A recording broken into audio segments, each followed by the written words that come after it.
وَمِن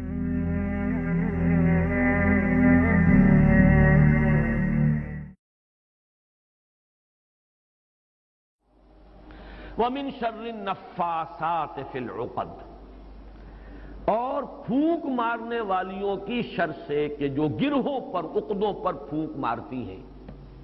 یہ ہے وہ جادو اور ٹونے کا معاملہ، جادو ٹونا ٹوٹکا۔ اس میں نفاسات کیوں آیا؟ جادوگر تو مرد بھی ہوتے ہیں، عورتیں بھی ہوتی ہیں، اس کے بارے میں مختلف تعبیرات کی گئی ہیں۔ چونکہ ان کے نفوس کی یہ شرارت ہے، لہذا نفس کی طرف نسبت دیتے ہوئے اسے مؤنث بنایا گیا، یا چونکہ ان کی جماعتیں ہیں، ان کے گروہ ہیں، لہذا ایک جماعت کے لیے لفظ مؤنث کہا جاتا ہے عربی زبان میں، تو شاید اس کے اعتبار سے نفاسات کہا گیا۔ ایک رائے یہ بھی ہے کہ عاصم ابن لبید کی بہنیں اور بیٹیاں خاص طور پر ماہر تھیں، اور جو جادو اس نے کیا حضور صلی اللہ علیہ وسلم پر، اس میں وہ بھی شامل تھی، اس لیے شاید یہ نفاسات کا لفظ آیا ہے۔ بہرحال اس پر ہمارے تمام مفسرین کا اجماع ہے کہ اس سے مراد ہے جادو کے لیے، ٹونے کے لیے، ٹوٹکے کے لیے کچھ پھونک پھونک کر گرہوں پر پھونکے مارنا اور گرہ لگانا۔ عقد یہ جمع ہے عقدے کی، عقدہ کہتے ہیں گرہ، تو عقدہ جمع اس کی عقد۔ گرہوں پر پھونکے مارنے والیوں کے شر سے رب الفلق کی پناہ میں آتا ہوں۔ یہ معاملہ جو ہے میں چاہتا ہوں کہ ذرا ایک اس کی لغوی بحث سمجھ لیجئے، نفس کسے کہتے ہیں۔ اب یہاں بھی آپ دیکھیں گے نفس اور نفخ، نفخ قریب ہے، یہ نفس سا جب آئے گا تو وہ سین نہیں ہے، ویسے تو لفظ نفس بھی اس کے قریب ہے۔ نفس تنفس، سانس لینا، سانس میں بھی یہ ہوا جو ہے اندر جاتی ہے باہر آتی ہے، لیکن نفخ کے معنی پھونک مارنا۔ نفخ اس کو کہتے ہیں پھونک کو جس کے ساتھ کوئی تھوک وغیرہ شامل نہ ہو۔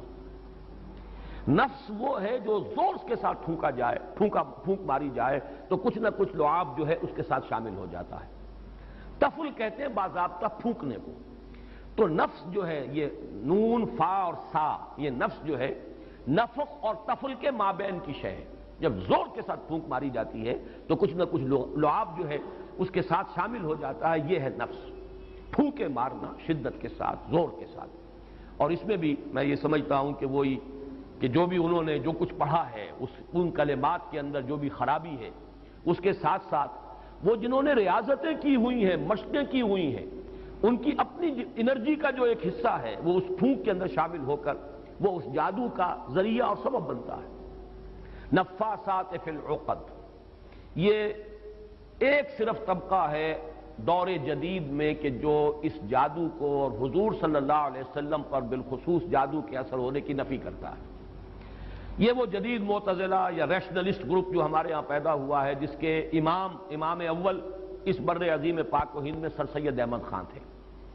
انہوں نے جنوں کا وجود بھی علیحدہ نہیں مانا، جن بھی انسان ہی ہے، زیادہ مشتعل مزاج انسانوں کو جن کہہ دیا گیا، استعارتاً کہہ دیا گیا، آگ سے بنائے گئے، جیسے ہم کہہ دیتے ہیں کہ فلاں شخص غصے سے آگ بگولا ہو گیا، وہ آگ تو نہیں ہو جاتا، انسان ہی رہتا ہے، لیکن یہ کہ جو انسان مشتعل مزاج ہو کہہ دیا گیا کہ وہ آگ سے پیدا کیا۔ بہرحال انہی کا ایک ذہن ہے جو ہمارے ہاں مختلف شاخیں جو ہیں، مثلا قادیانیوں نے جو تفسیر لکھی ہے وہ مختلف تفسیریں ہیں، اور اس میں مولوی محمد علی کی تفسیر کا تو شہرہ بھی بہت ہے، اس لیے کہ واقعہ یہ ہے محمد علی لاہوری، اس شخص نے چونکہ تفسیر رازی سے، امام رازی نے الفاظ کی لغت کی جتنی بھی شرح کی ہے، لغوی شرح، وہ سب کی سب نقل کر دی ہے۔ اب وہ لوگ سمجھتے ہیں کہ بہت علم کا خزانہ ہے، بہت بڑی کوئی شے ہے یہ، تو اس کا بڑا اثر ہوا ہے اور اس سے کافی لوگوں نے اثر قبول کیا۔ پھر علامہ مشرقی، ان کا فکر وہی جدید سائنٹیفک ریشنلزم، اسی طریقے سے پرویز صاحب، ان کا فکر، اور کچھ درجے میں جیسا کہ میں بار بار ذکر کرتا رہا ہوں مولانا اصلاحی صاحب بھی اس فکر سے متاثر ہیں۔ مختلف جگہوں پر حدیثوں کا معاملہ جہاں ان کا آتا ہے اس میں یہ اگر تجزیہ کریں گے تو معلوم ہوگا کہ وہی اصل بات ہے۔ چنانچہ اس میں انہوں نے کافی مذمت کی ہے ان لوگوں کی کہ جو اس جادو وغیرہ کے معاملے کو اس طریقے سے تسلیم کرتے ہیں، حالانکہ علمی بحث کا تقاضا یہ تھا کہ ان احادیث پر نقد کریں، جرح کریں، لیکن پھر بھی کم سے کم اس معاملے میں نے دیکھا کہ انہوں نے اجمالاً کچھ تھوڑا سا مان بھی لیا ہے، لیکن یہ کہ عام قاری جب پڑھے گا ان کی بحث کو تو وہ اس کی نفی کی طرف ہی راغب ہوگا، لیکن یہ کہ اگر بہت ہی گہرائی میں دیکھا جائے تو کچھ مانا ہے انہوں نے اس میں۔ اور اس کا سبب میں بیان کر چکا ہوں۔ مولانا فراہی جن کی عظمت کا میں بہت قائل ہوں، قرآن مجید پر جو محنت انہوں نے کی ہے، جس طرح مائکروسکوپ لگا کر وہ اس کے ایک ایک لفظ کو سمجھنے کی کوشش کرتے ہیں، بہت کم انہوں نے تصانیف کی ہیں، اور جو بھی ہم تک پہنچی ہیں، واقعہ یہ ہے کہ ان کی دقت نظر اور ان کی محنت اور ان کا شغف، ان کا ذوق و شوق، ان سب کی پوری گواہی ان کی تصانیف سے ملتی ہے۔ لیکن سر سید کا قرب رہا، علی گڑھ میں رہے، اور ظاہر بات ہے سر سید کی شخصیت جو ہے وہ بہت مؤثر شخصیت تھی۔ ہمارے ہاں بھی خلیفہ عبدالحکیم صاحب ہوتے تھے، یہ پورا ادارہ ثقافت اسلامیہ جو ہے اس پر اس ایک شخص کی بڑی چھاپ ہے، اور فکری اعتبار سے بہت بلند تھا۔ لیکن وہی نیشنلزم، وہی جو اقلیت ہے اس دور کی، جو علماء بھی وہاں گئے ہیں، حالانکہ سکہ بند علماء تھے، سکہ علماء تھے، لیکن ان کے فکر سے متاثر ہو گئے۔ یہ ایک ثبوت ہے کہ ایسی شخصیت جو ہے اس کے اثرات ہو جاتے ہیں۔ مولانا فراہی رہے علی گڑھ میں، استاد بھی رہے، طالب علم بھی رہے، پھر یہ کہ سر سید ہی کے کہنے پر وہ وائس رائے کے ساتھ انہوں نے ایسٹ افریقہ کا دورہ بھی کیا، مترجم کی حیثیت سے انگریز وائس رائے کے ساتھ گئے۔ تو اس سے یہ ہے کہ کچھ نہ کچھ تاثر ان کے ہاں بھی موجود ہے۔ لیکن یہ بات جان لیجئے کہ صرف اس طبقے کو علیحدہ رکھ دیجئے تو باقی سب کے نزدیک جادو برحق ہے، کلمات کی تاثیر ثابت ہے۔ ہر کلمہ، کلمہ خیر ہو، کلمہ شر ہو، اس کی کوئی تاثیر ہے، اس کے کوئی نتائج ہے، اور اس کے نتائج نکلتے ہیں۔ جیسے کہ جسمانی کسی کو زخم لگایا جائے، جیسے حضور صلی اللہ علیہ وسلم کو بھی زخم لگا ہے غزوہ احد میں، خون کا فوارہ چھوٹا، زیادہ خون بہہ گیا تو غشی بھی طاری ہوئی، سب کچھ ہوا، دندان مبارک شہید ہوئے۔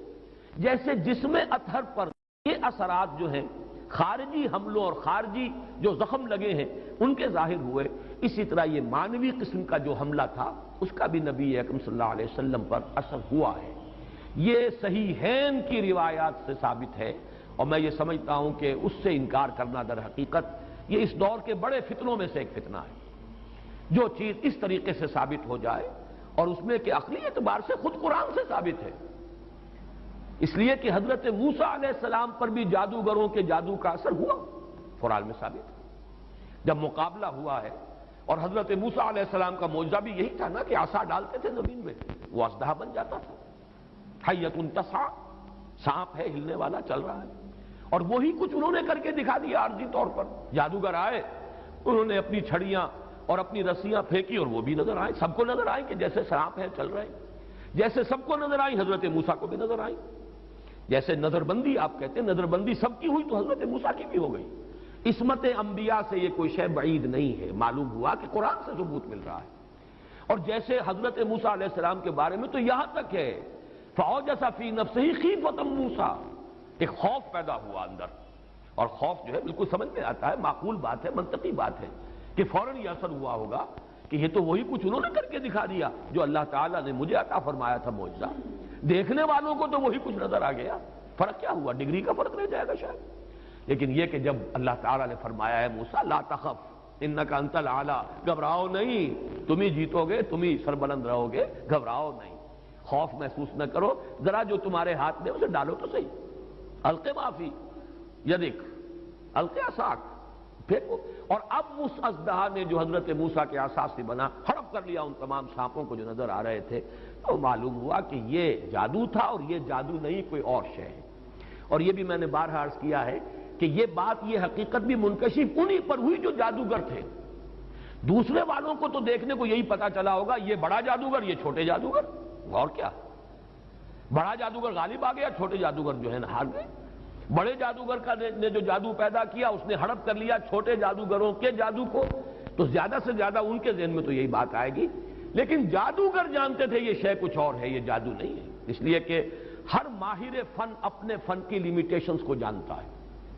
یہ تو اسٹیفن ہاکنگ سے پوچھئے کہ فزکس کی اس وقت کیا لمٹ ہے جس سے آگے فزکس نہیں جا سکتی، یہ کسی بھی بڑے سے بڑے ماہر سے پوچھئے کہ کیا ہماری لیمیٹیشنز ہے۔ بہت بڑا معالج آج آپ کو بتائے گا کہ فلاں بیماری کے ضمن میں یہ ہماری لیمیٹیشن، اس سے آگے ہم نہیں جا سکتے۔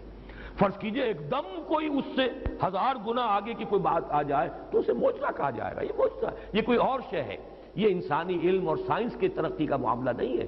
انسانی علم اور انسانی سائنسی ترقی جو ہے وہ تو قدم بقدم آگے بڑھتی ہے، سٹیپ بائی سٹیپ. اس طریقے سے چھلانگیں تو نہیں لگایا کرتے. بہرحال جب حضرت موسیٰ پر بھی وہی تاثر ہوا جو باقی لوگوں پر تھا تو قرآن سے ثابت ہے. تو حضور صلی اللہ علیہ وسلم پر بھی یہ ہوا ہے. باقی مختلف لوگوں نے مختلف طریقے سے اس کی نفی کی ہے، مذاق اڑایا ہے. اس پر یہ کہہ دیا کہ اس سے تو پھر نبی کی عصمت جو ہے وہ ختم ہو گئی. لوگ جو کہتے تھے کہ یہ جادوگر ہیں، گویا کہ ان روایات اور ان احادیث کو ہم قبول کر لیں تو جادو کا اثر ہو جانا ثابت ہو گیا. حالانکہ اس میں بھی بڑا فرق ہے.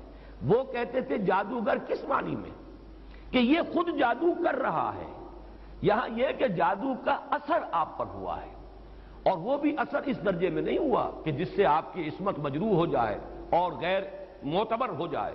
اس لیے کہ اس کا کسی اور کو تو پتہ ہی نہیں چلا، گھر والوں کو بھی اندازہ نہیں ہوا. صرف حضور نے اس کیفیت کو محسوس کیا ہے، اور وہ بھی صرف دنیاوی معاملات میں. کسی نماز کے بارے میں یہ نہیں آیا کہ حضور نے نہ پڑھی ہو اور آپ کو یہ گمان ہو گیا ہو کہ میں پڑھ چکا ہوں. نہیں، البتہ یہ کہ تعلق زن و شوق، میں اپنی فلاں اہلیہ کے ہاں ہو آیا ہوں لیکن آپ نہیں گئے، اس طرح کا کچھ معاملہ. انسانی معاملات خالص بشری تقاضوں کے ضمن میں، بشری معمولات کے ضمن میں تو یہ اثر ہوا ہے کہ آپ نے کوئی کام نہیں کیا لیکن خیال یہ کیا کہ کر لیا ہے. باقی یہ کہ جو کار نبوت ہے یہ ہے محفوظیت. اللہ تعالیٰ نے اس جادو کے اثر سے بھی جو آپ کا فرض منصبی ہے، آپ کے نبوت و رسالت کے جو پہلو ہیں ان کو محفوظ رکھا ہے، اس زمانے میں بھی، اس دور میں بھی جبکہ آپ پر یہ جادو کا اثر تھا. بہرحال جادو برحق ہے، البتہ جادو کرنا کفر ہے. زہر میں تاثیر ہے، کسی کو زہر کھلانا یہ بہرحال جرم ہے، یہ قتل عمد ہے. زہر سے مارنا اس کی تو سزا ہو جائے گی. اس اعتبار سے نوٹ کر لیجئے وَمِن شَرِّ النَّفَّاثَاتِ فِي الْعُقَدِ، اور یہ بھی گویا کہ ایک شکل ہوئی من شر ما. کلمہ ہر کوئی پڑھدا،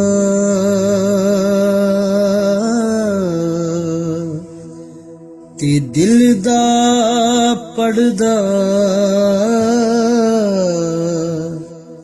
کوئی